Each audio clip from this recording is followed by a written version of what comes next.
श्री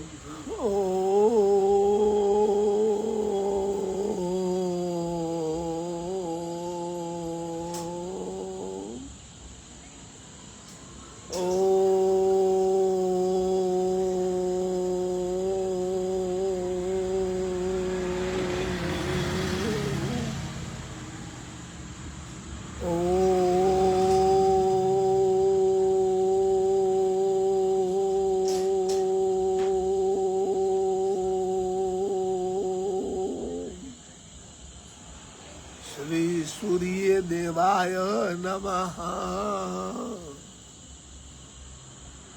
श्री भैरवनाथाय नमः। सज्जनों, भाइयों बहनों, जय गिरनारी। ओम नमो नारायण आदेश। आज भुवन भास्कर श्री सूर्य नारायण भगवान श्री हरि का बड़ा उत्तम अच्छा दिवस है। प्रातः काल मंगला आरती के पश्चात भगवान बाल सूर्य देव को, बाल सूर्य मतलब उगता सूर्य को ही जल देने से अपने को 100% फायदा ही फायदा है। उगते सूर्य को, और उगते सूर्य के ही सामने त्राटक करना चाहिए। सूर्य के सामने देखना चाहिए। सूर्य भगवान के सूर्य देव की किरणें जहाँ स्पष्ट अपने शरीर पर पड़े, थोड़ी देर वहाँ बैठना चाहिए, बाद में नहीं, बाल सूर्य के समय। तो इनसे शारीरिक, मानसिक, आध्यात्मिक बहुत ही फायदा होता है। भगवान भुवन भास्कर सूर्य देव अपने जीवन दाता है। उनके किरणों का प्रकाश शरीर में पड़ने से बहुत ही फायदा है, अनगिनत।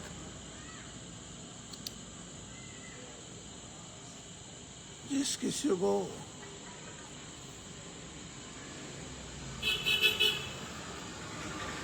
चामड़ी का रोग है, खुजली है, दादर है, दद्रु कुष्ठ हरम चैव दारिद्र्यम हरते ध्रुवम, सर्व तीर्थ प्रदम चैव सर्व काम प्रवर्धनम, आदि देव नमस्तुभ्यम प्रसिन्न भास्कर, दिवाकर नमस्तुभ्यम प्रभाकर नमस्तुते, सत्ता स्वर्थम आरूढ़म प्रचंडम कश्यप आत्मजम, श्वेत पदम धरम देवम तम सूर्यम प्रणमाम्यहम, लोहितम रथमारूढ़म सर्वालोक पिता महापाप रम देवम तम सूर्यम प्रणमाम्यहम, त्रैगुण्यम च महासुरम ब्रह्मा विष्णु महेश्वरम, महापाप रम देवम तम सूर्यम प्रणमाम्यहम, बंधु का पुष्प संकाशम हार कुंडल विभूषितम, एक चक्र धरम देवम तम सूर्यम प्रणमाम्यहम, तम सूर्यम जगदामनाथम ज्ञान विज्ञान मोक्षदम, महापाप रम देवम तम सूर्यम प्रणमाम्यहम। भगवान भुवन भास्कर श्री सूर्य नारायण के भक्तों को रविवार के दिन खराब वस्तु का सेवन करना मनाही है।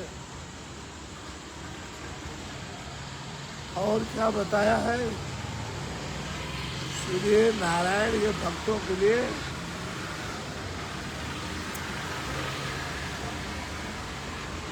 स्त्री तैल मधु मांस,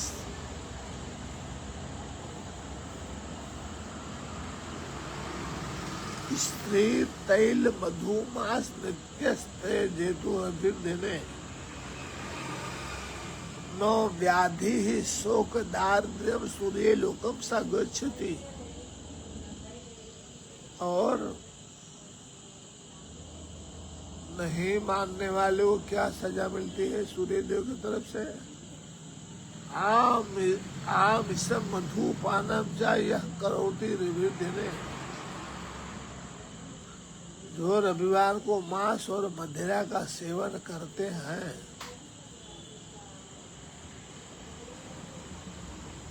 आमिषम मधुपानम चा यह करोति निवेदन, शब्द जन्म भवेद रोगी, जन्म जन्म दरिद्रता। ठीक है, आपका पूर्व कमाई आध्यात्मिक बैंक में जमा है, आप इस जन्म में मौजे दरिया लूट रहे हैं, पार्टियां कर रहे हैं, मौज कर रहे हैं, पर ये सूर्य देव का इस लोगों का अर्थ ऐसा बोलता है। और ये लिखने वाले हैं कौन? आनंद कंद परमानंद सच्चिदानंद घर परमात्मा नंद नंदन कृष्ण भगवान के ही बालक हैं। सांब नाम उनका, सांब। ऐसे बताते हैं कि उनको शारीरिक रोग हो गया, चामड़ी का मिटने का नाम नहीं ले रहा था। नीम हकीम वैद्य का नहीं बुलाया होगा, नहीं ठीक हुआ, तो उनको परिणाम आप जाइए सोमनाथ प्रभास पाटन में, और वहाँ सूर्य देव भगवान की आराधना कीजिए। तो ये भगवान श्री कृष्ण के बालक कुमार दिकरा बेटा उनका प्रभास पाटन में आकर के, और यही जो हमने आपको सुनाया आदि देवन आराधना किया, प्रार्थना किया, प्रभु प्रसन्न हो गए, सब ठीक हो गया, सारी बीमारियां दूर हो गई। तो ये चामड़ी के रोगों वालों के लिए दद्रु कुष्ठ हरण चाहिए, दारिद्र्य हरते ध्रुवम, दाद है, कोढ़ है, चामड़ी का रोग है किसी प्रकार का, ऐसों के लिए सूर्य देव की भक्ति बहुत फायदा होती है। शर्त यह है, बीमारी के साथ आपको खाना नहीं क्या चाहिए, आहार एक औषधि, आहार ही अपनी दवा बन जाती है। जैसे खटास है, मिठास है, नमक है, ये सब खाने का मनाही होता है। एक तरफ आपकी भक्ति, आपका पुरुषार्थ, भगवान सूर्य देव का आराधना प्रार्थना, श्री सूर्य नारायण की कृपा हो ही जाएगी, दुआ मिल जाएगा। और एक तरफ ये जो आहार है, जो सद जो नहीं खाना है वो आप खाएंगे, ठीक नहीं होगा। परहेज करने से सब कुछ अच्छा हो जाएगा जल्दी। अब अपना जो विषय चल रहा था देवी मैया का,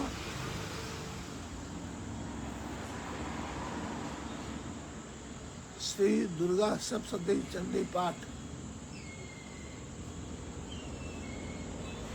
एकादश अध्याय पूरा हुआ था, द्वादश में प्रवेश करते हैं। ध्यान मैया का बोलता हूँ मैं। संस्कृत का हिंदी। मैं 3 नेत्रों वाली दुर्गा देवी का ध्यान करता हूँ। उनके श्री अंगों की प्रभा बिजली के समान है।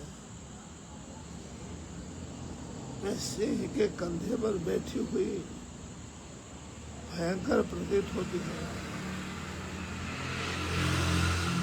हाथों में तलवार और ढाल लिए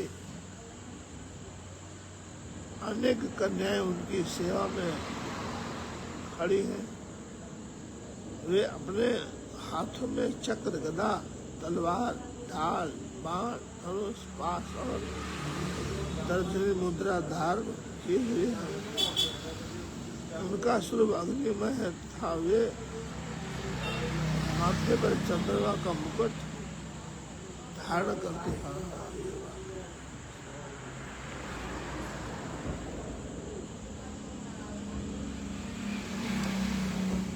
देवताओं, देवी माँ बोली, देवताओं जो एकाग्र चित्त होकर प्रतिदिन इन स्तुतियों में मेरा स्तवन करेगा, उसकी सारी बाधा मैं निश्चय ही दूर करूंगी।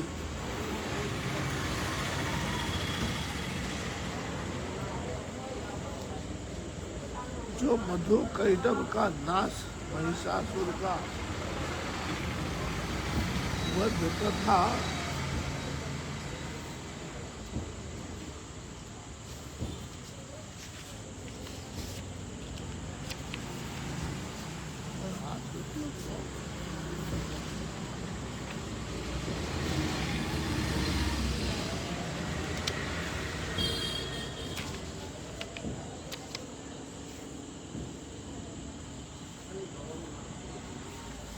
जय जय माँ, जय जय माँ, जय जय माँ, हो जय जय माँ।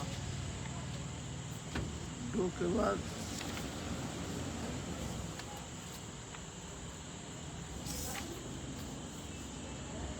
जो मधु कैटभ का नाश, महिषासुर का वध था सुनते सहाव्य प्रसंग का पाठ करेंगे।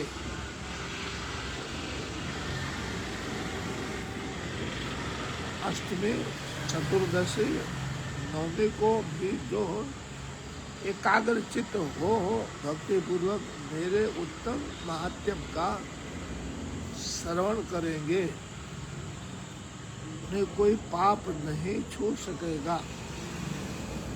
उन पर पाप जनित आपत्तियां भी नहीं आएंगी। उनके घर में कभी दरिद्रता नहीं होगी। उनको कभी प्रेमी जनों के बिछोड़ का कष्ट नहीं भोगना पड़ेगा। इतना ही नहीं, उन्हें शत्रु से, लुटेरों से, राजा से, शस्त्र से, अग्नि से, जल की राशि से भी कभी भय नहीं होगा। इसलिए सबको एकाग्र चित्त होकर भक्ति पूर्वक मेरे इस महात्म्य को सदा पढ़ा और सुनना चाहिए। यह परम कल्याणकारक है। मेरा महात्म्य महामारी जनित समस्त उपद्रवों का, आध्यात्मिक आदि तीनों प्रकार के उत्पातों को शांत करने वाला है। श्रोतागणों, भाइयों, माई भक्तों, ये 12 अध्याय चंडी पाठ का आपको संस्कृत का हिंदी में अर्थ बता रहा हूँ।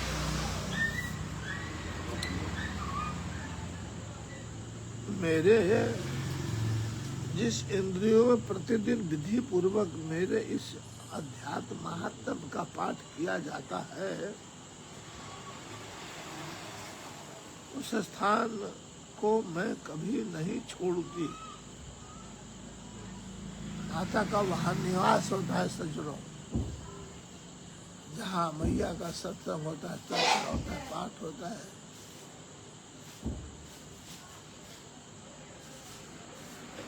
वहाँ सदा ही मेरा सन्निधान बना रहता है। बलिदान, पूजा, ओम, महोत्सव के अवसरों पर मेरे इस चरित्र का पाठ पूरा पाठ और श्रवण करना चाहिए। ऐसा करने पर मनुष्य विधि को जानकर या बिना जाने भी मेरे ये जो बलि पूजा या होम आदि करेगा उसे मैं बड़ी प्रसन्नता के साथ ग्रहण करूंगी। देखिए माता ने आपका पूजा कैसे स्वीकार किया, प्रेम से, भाव से।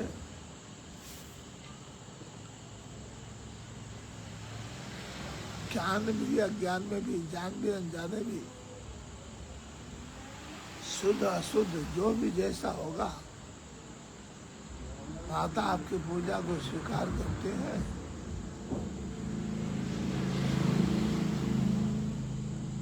शरद काल में जो वार्षिक महापूजा की जाती है, उस अवसर पर जो मेरे इस महात्म को भक्ति पूर्वक सुनेगा, वह मनुष्य मेरे प्रसाद से सब बाधाओं से मुक्त तथा धन एवं पुत्र संपन्न होगा। इसमें कोई तनिक भी संदेह नहीं करना है। तो मेरे इस महात्म, मेरे प्रादुर्भाव की सुंदर कथाएं, गाथाएं, युद्ध में किए गए मेरे पराक्रम सुनने से मनुष्य निर्भय हो जाता है।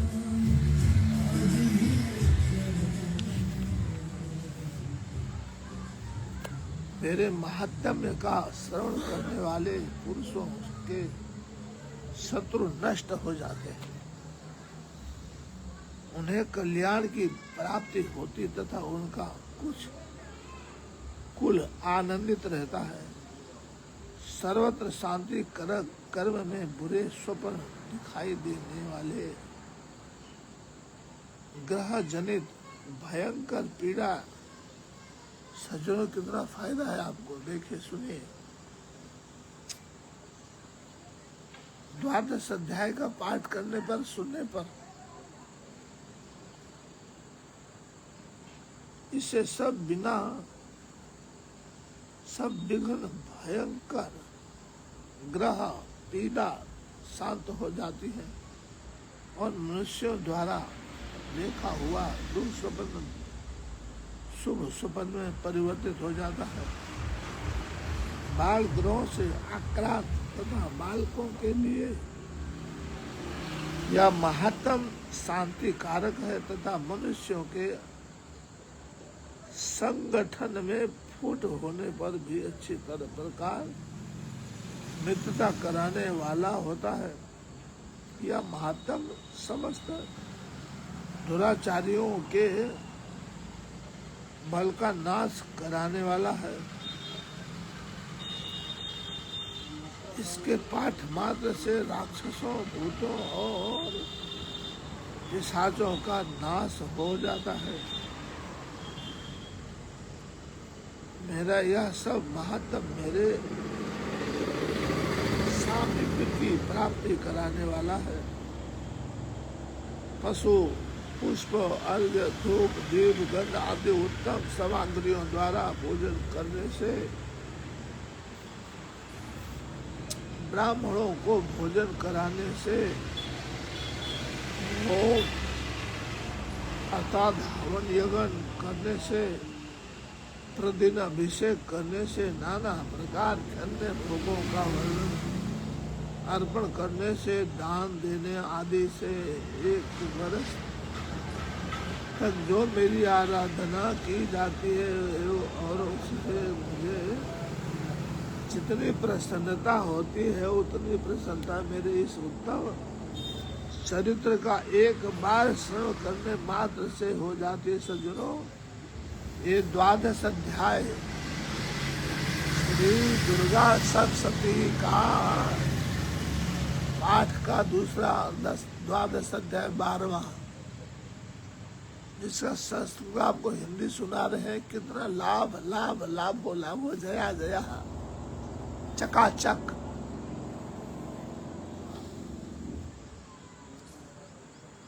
यह महात्म श्रवण करने पर पापों को हर लेता और आरोग्य प्रदान करता है।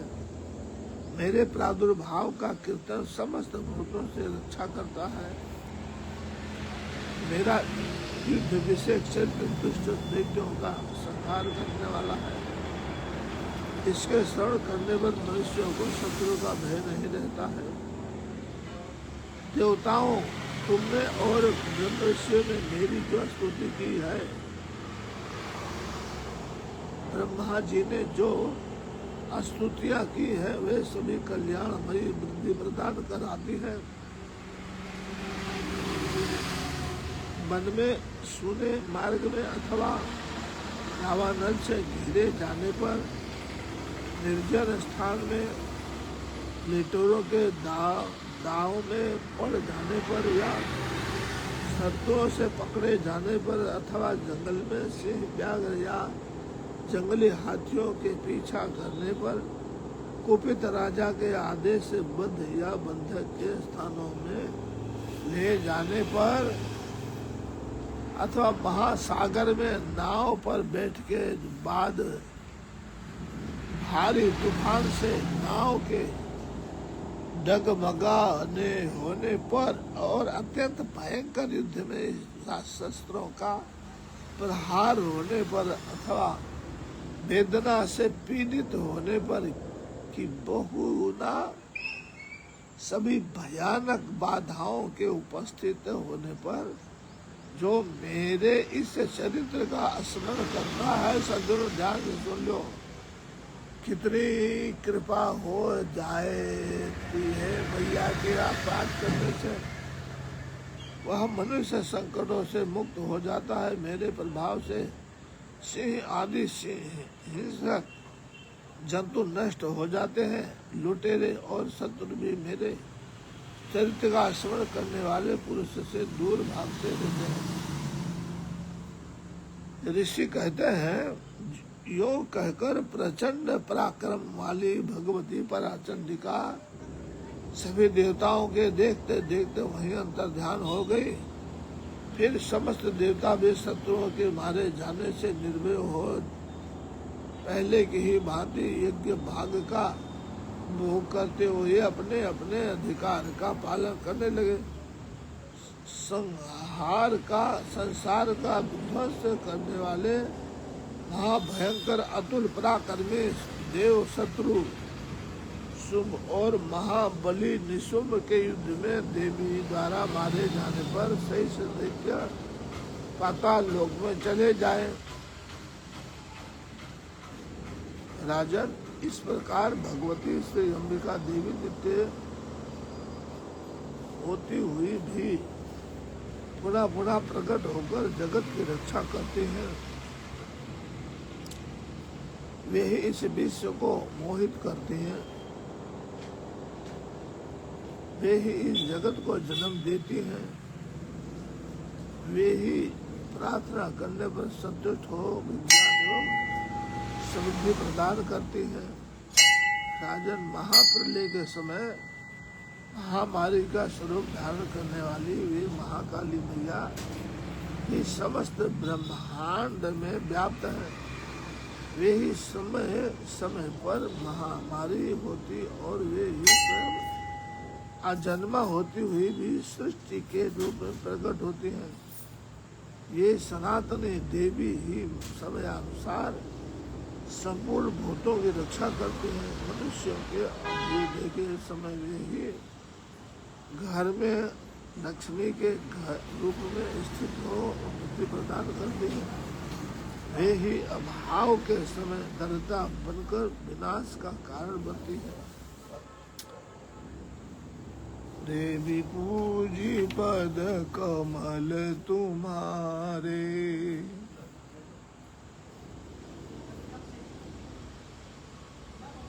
पुष्प धूप और गंध आदि से पूजन करके उनकी स्तुति करने पर वे धन पुत्र धार्मिक बुद्धि तथा उत्तम गति प्रदान करते हैं।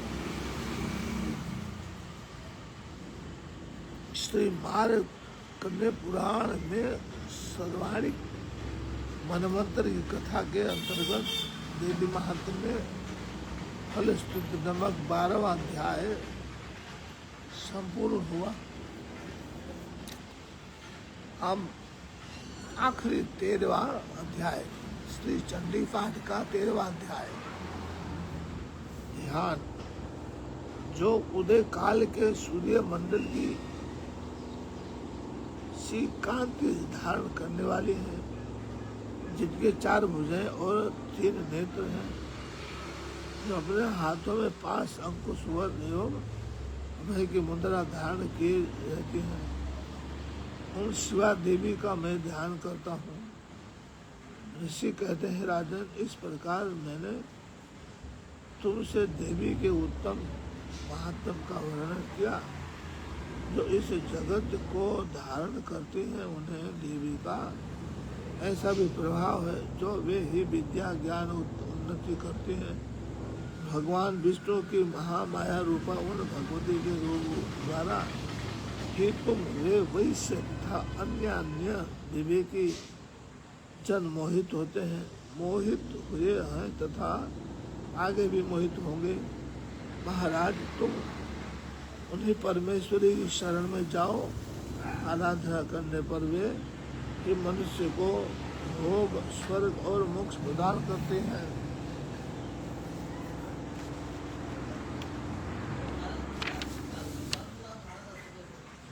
श्री मार्कंडेय जी कहते हैं,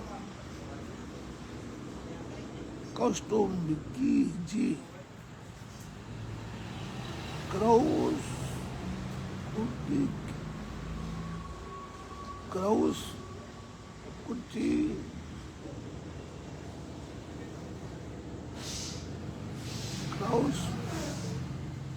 कौस्तुकी जी मेधा मुनि के ये वचन सुनकर राजा सूरत ने उत्तम व्रत का पालन करने वाले उन महाभाग महर्षियों को प्रणाम किया। वे अत्यंत ममता और राज्य अपहरण से बहुत खिन्न हो चुके थे। महामुनि इसलिए विरक्त होकर वे राजा तथा वैश्य तत्काल तपस्या को चले गए और वे जगदम्बा के दर्शन के लिए नदी के तट पर रहकर तपस्या करने लगे। वे वैश्य उत्तम देवी सूक्त का पाठ जब करते हुए तपस्या में प्रवृत्त हुए। वे दोनों नदी के तट पर देवी की मिट्टी की मूर्ति बनाकर पुष्प, धूप और हवन आदि के द्वारा उनकी आराधना प्रार्थना स्तमन करने लगे। उन्होंने पहले ही तो आहार को भी धीरे धीरे कम किया। बिल्कुल निराहार रहकर देवी में ही मन लगाए एकाग्रता पूर्वक उनका चिंतन आरंभ किया। वे दोनों अपने शरीर के रक्त से प्रोक्षित बलि देते हुए लगातार 3 वर्ष तक संयम पूर्वक आराधना करते रहे। इस पर प्रसन्न होकर जगत की धारण करने वाली माँ चंडिका देवी ने प्रत्यक्ष दर्शन देकर कहा। माँ भवानी देवी बोली, राजन, अपने कुल को आनंदित करने वाले वैश्य, यही तो पूरी कथा है सज्जनों। पूरे चंडी पाठ का यही वर्णन है वैश्य का और राजा सूरत का। वैश्य उस बनिया का और ये राजा सूरत का। राजा वैश्य, तुम जिस वस्तु की अभिलाषा रखते हो वह तुम मुझसे मांगो। मैं इतने प्रसन्न हो गई उनकी तपस्या से, मैं संतुष्ट होगा, तुम्हें वह सब कुछ दूँ। ये 13वां अध्याय चल रहा है। चंडी पाठ का 13वां अध्याय समाप्ति की तरफ ले जाता है। श्री मार्कंडेय जी कहते हैं, जब राजा ने दूसरे जन्म में नष्ट न होने वाला राज्य मांगा तथा इस जन्म में जो शत्रुओं की सेना को बलपूर्वक नष्ट करने का पुनः अपना राज्य प्राप्त कर लेने का वरदान मांगा, वैश्य का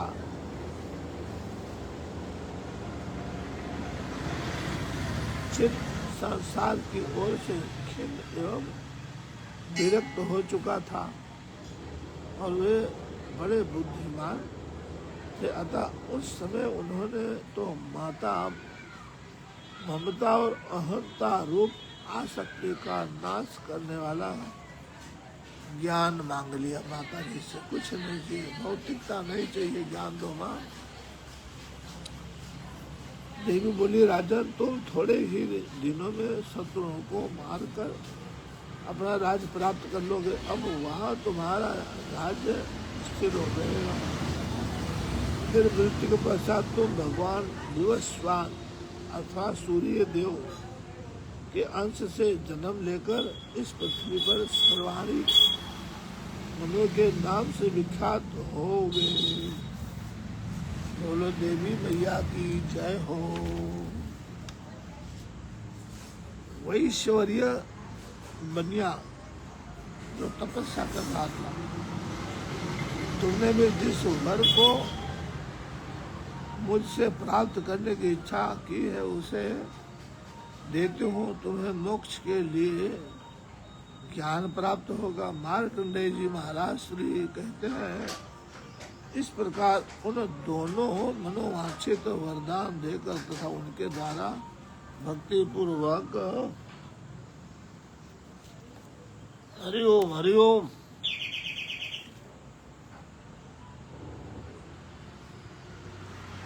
अपने स्तुति सुनाकर देवी अंबिका मैया ने स्तुति स्वीकार की। देवी अंबिका तत्काल अंतर्ध्यान हो गई। इस तरह देवी से वरदान पाकर क्षत्रियों ने श्रेष्ठ सूरत सूर्य से जन्म ले सावर्णिक नामक मनु होंगे। श्री मार्कंडेय पुराणे साराणी के मनवंतरी कथा के अंतर्गत देवी महात्म में सूरत और वैश्य को वरदान देकर माता अभय दान प्रदान करते हैं।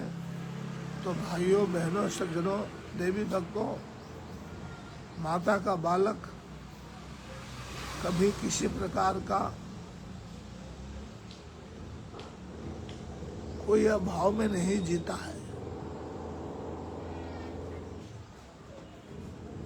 मैया लालन पालन पोषण करती है। देवी मैया जैसे राजा की किया, वैश्य की किया, जो उनकी मनवांछित इच्छा थी उसके अनुसार माँ ने उनको प्रदान कर दिया।